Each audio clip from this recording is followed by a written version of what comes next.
جو حکومت آئے گی یا جو نمائندگان آئیں گے عوام کو ان پر کس حد تک اعتماد ہو سکتا ہے؟ جی بہت شکریہ. بالکل بہت بڑا مرحلہ جو انتخابی مہم تھی تمام سیاسی جماعتوں کے لیے اور امیدواروں کے لیے وہ اب تقریباً ختم ہونے کو ہے. چند ہی گھنٹے باقی ہیں. سب سے پہلے اگر ہم اس پہ بات کریں کہ جو اس وقت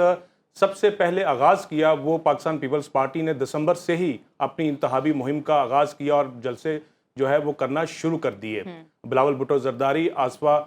بھٹو زرداری اور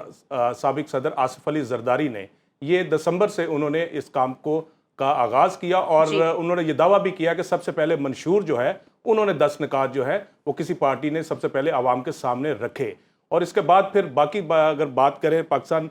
جو مسلم لیگ نواز ہے انہوں نے بھی جب سٹارٹ کیا تو پھر بھرپور انداز میں کیا، جس میں میاں نواز شریف، مریم نواز اور اس کے ساتھ ساتھ شہباز شریف اور لاہور کی حد تک جو ہے وہ حمزہ شہباز، انہوں نے 4 شخصیات نے بھرپور کمپین چلائی اور آج کی تاریخ تک رات 12 بجے تک چلا رہے ہیں. اسی طرح باقی جماعتیں جو ہیں وہ بھی اپنے اپنے جو علاقوں میں، اپنے اپنے حلقوں میں، جو شہروں میں جو ہے وہ انتخابی مہم چلا رہے ہیں. آپ نے جو چیلنجز کی بات کی، یقینی طور پہ الیکشن کمیشن آف پاکستان کے لیے اور پاکستان کی جو دیگر ادارے ہیں ان کے لیے بڑے چیلنجز میں سے 2 اہم ہیں.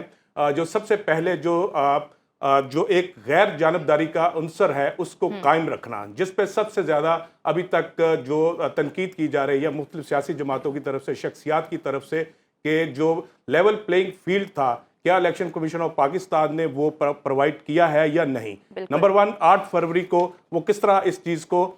باور کرانے میں کامیاب ہوتے ہیں. اور نمبر 2 جو امن و امان کے حوالے سے میں سمجھتا ہوں جو پرسوں کا الیکشن ہے وہ بہت اہم ہے، خاص طور پہ کے پی کے اور بلوچستان کے اندر جو ہے امن و امان کی جو صورتحال ہے اس کو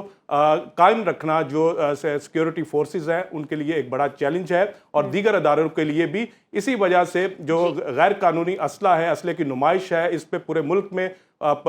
دفعہ 144 کے تحت پابندی عائد کر دی گئی ہوئی ہے. اور مختلف اضلاع کے اندر اگر ہم دیکھیں تو بھاری مقدار میں اسلحہ جو ہے وہ اکٹھا کیا گیا ہے، اس کو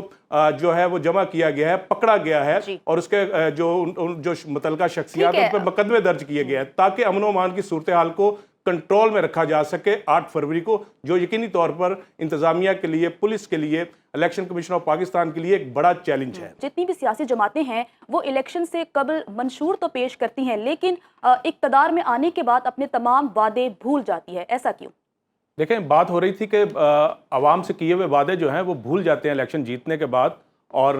جو حکومت میں ہوتا ہے وہ پھر اپنی ترجیحات لے کے چلتا ہے اور عوام کہیں پیچھے رہ جاتے ہیں. تو اس وقت سب سے اہم ذمہ داری اپوزیشن کی ہوتی ہے، جو چاہے قومی اسمبلی ہو یا صوبائی اسمبلی کے اندر بیٹھی ہوئی اپوزیشن ہے، وہ وعدے عوام سے کیے ہوئے حکمران جماعت کو یاد کرائے. اور اس کے ساتھ ساتھ جو میڈیا کی جو میں سمجھتا ہوں ذمہ داریاں بنتی ہیں، تو میڈیا وہ وعدے یاد کرانے کا پابند ہے اپنی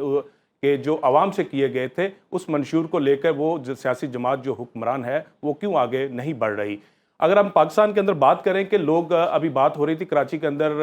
لوگ جو ہے ووٹ کاسٹ نہیں کریں گے، بہت سارے ایسے بھی ملتے ہیں. پاکستان کے اندر جو ووٹنگ کی شرح ہے اگر اس کو ہم نے بڑھانا ہے تو پھر اس کے لیے منشور پہ جو پابندی ہے، جو اس پہ عمل درآمد ہے وہ ضروری ہے. لیکن اگر وہ نہیں ہو رہا تو لوگ سیاست سے، اگر ہم کہتے ہیں کہ سیاسی جماعتوں سے مایوس ہوتے ہیں، ووٹ نہیں کاسٹ کرتے، وہ کہتے ہیں ہمارے ووٹ کا کیا فائدہ ہونا ہے، تو اس کے لیے پھر میڈیا کی یہ ذمہ داری ہے کہ وہ ان سیاسی جماعتوں کو، ان شخصیات جو ہے منتخب کرے جن پہ وہ اعتماد کرتے ہیں، وہ سمجھتے ہیں کہ یہ ہمارے مسائل کا حل کر سکتے ہیں اور اس کے بعد یہ ایکسیسیبل بھی ہیں اور الیکشن جیتنے کے بعد یہ کہیں بھاگیں گے نہیں. تو عوام کو اپنا حق رائے دہی استعمال کرنا ہوگا اور میں سمجھتا ہوں کہ اس وقت بطور میڈیا پرسن ہماری ذمہ داری ہے کہ لوگوں میں